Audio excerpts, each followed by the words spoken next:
তোমরা সবাই কেমন আছো? তো দেখো আজকে কিন্তু আমি বানাবো ঘুগনি, অনেক ঘুগনি বানাবো। তার জন্য এখানে আমি 2 কিলো মটন নিয়ে নিয়েছি, এখানে আছে অর্ধেক, আর এইখানটা দেখো এখনও আছে অনেক।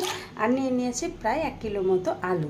তো আলু মটর এগুলো কিন্তু এখন সেদ্ধ করে নেবো, আর আজকে কী দিয়ে ঘুগনি বানাবো সেটাও তোমাদের সাথে শেয়ার করবো। সাথে আলু সেদ্ধ হয়ে গেছে, মটরও সেদ্ধ হয়ে গেছে। মটর এখানে দেখো, এখানে অনেক মটর আছে। এদিকে কড়াই বসিয়ে দিয়েছি, তেল গরম হয়েছে, কিছুটা পেঁয়াজ আগে বেরেস্তার মতো ভেজে নেব। পেঁয়াজ দিয়ে দিয়েছি তেলের উপরে, এবার লাল করে ভেজে তুলে নেব। দেখো বেরেস্তা ভাজা হয়ে গেছে। আর এদিকে যেহেতু কড়াই অনেক বড়, পরিমাণও অনেক বেশি, সেই কারণে কিন্তু আমি আরেকটা কড়াই বসিয়ে দিয়েছি। আরেকটা কড়াইয়েও কিছুটা মশলা কষিয়ে নেবো, এটাতেও কষাবো। পেঁয়াজের বেরেস্তাটা তুলে নেবো। এই কড়াই কিছুটা পেঁয়াজ ছিল, সেই পেঁয়াজটা ভাজতে দিয়ে দিলাম। এই কড়াই থেকে বেরেস্তা নামানো হয়ে গেছে। এবার ফোড়নে দিয়ে দেবো গোটা গরম মশলা, এখানটা আছে তেজপাতা, আছে জিরা, আর দিয়ে দেবো গোটা শুকনো লঙ্কা। যেহেতু পরিমাণে বেশি আর গ্যাসের ফ্লেম এত বড় কড়াইয়ে লাগতে অনেক বেশি সময় লেগে যায়, সেই কারণে কিন্তু আমি দুপাশে দুটো কড়াই বসিয়ে দিয়েছি। এটা ফোড়নটা রেডি হয়ে যাচ্ছে, এদিকে পেঁয়াজটা আমি কষাতে বসিয়ে দিয়েছি। ফোড়নটা রেডি হয়ে গেছে, এবার দিয়ে দেবো কেটে রাখা টমেটোগুলো। এদিকে পেঁয়াজ ভাজাটা হয়ে গেছে, এর মধ্যে পেঁয়াজ আর লঙ্কার পেস্টটা এর মধ্যে দিয়ে দেবো, দিয়ে এটা কষতে থাকবে।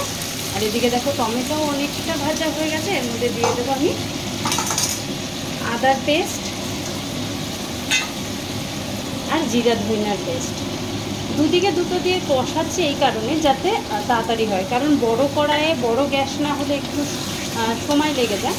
আর দুপাশে দিয়ে দিলে কিন্তু তাড়াতাড়ি কিন্তু হয়ে যাবে, মশলাটাও কষে যাবে, আমারও তাড়াতাড়ি হবে।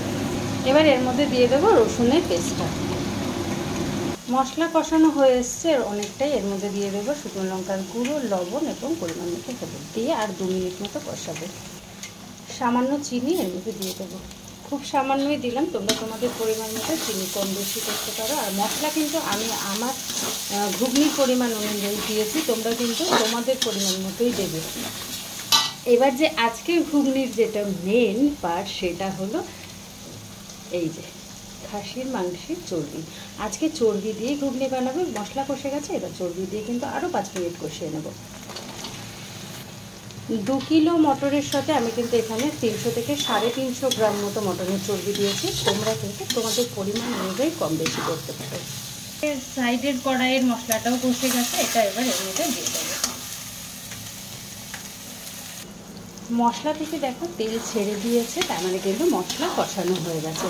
এবার দেখো এখানে আমি যে আলুটা সেদ্ধ করে নিয়েছিলাম সেটা টুকরো করে নিয়েছি ছোট ছোট, এটা দিয়ে দেবো। আর মটরগুলো পুরো কিন্তু এবার ঢেলে দেবো।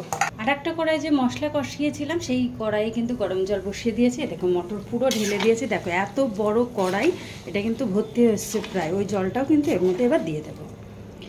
এত বড় কড়াইয়ে ঘুগনি রান্না দেখে তোমাদের মনে প্রশ্ন জাগছে না কেন এত ঘুগনি আমি রান্না করছি?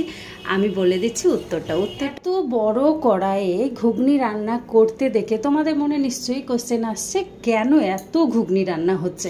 অ্যাকচুয়ালি প্রত্যেক বছরে বিজয় সম্মেলনী মানে বিজয়াতে আমি কিন্তু আমাদের যে রিলেটিভরা আছে, আমার ননদরা সবাই, তাদের কিন্তু আমরা ঘুগনিই খাওয়াই। তো সেই বিজয় সম্মেলনীর ঘুগনি কিন্তু আজকে বানিয়ে নিলাম। দেখো ঘুগনিটা জাস্ট আর 5 থেকে 7 মিনিট হবে, ফুটে উঠলেই টকবক করে কিন্তু ঘুগনিটা রেডি হয়ে যাবে। তো ঘুগনিটা হতে থাকবে। এসছে খাসির চর্বি দিয়ে ঘুগনিটা। এবার যে ভেজে রাখা বেরেস্তাটা পেঁয়াজে, সেটা কিন্তু দিয়ে দেবো, দিয়ে আর 2-3 মিনিট ফুটিয়ে কিন্তু বন্ধ করে দেবো। তা দেওয়া হয়ে গেল। এখানে দেখো একটা ছোট্ট বাটি বসিয়ে দিয়েছি, যেটা তেল গরম বসিয়ে দিয়েছি, একটু জিরা, তেজপাতা, শুকনো লঙ্কার গোটা গরম মশলা ফোড়ন দিয়ে দেবো। গ্যাসটা কিন্তু অফ করে দিয়েছি, ফোড়নটা রেডি হয়ে গেছে। ফোড়ন আমি আগেও দিয়েছি ঘুগনিতে, আবার নামানোর আগে একবার জাস্ট একটা ফোড়ন দিয়ে দেবো, তাতে কিন্তু ঘুগনির যে ফ্লেভারটা বা ফোড়নের যে টেস্টটা সেটা কিন্তু খুব ভালো পাওয়া যাবে, সেই কারণেই দেওয়া। আগে একবার দিয়েছি, তাও আবার দিয়ে দিচ্ছি, কারণ এটা দিলে ঘুগনির টেস্টটা আরও বেড়ে যায়। তো এটা দিয়ে দেবো, আস্তে আস্তে দেবো, কারণ এটা দিলেই বুঝতেই পারছো আস্তে আস্তে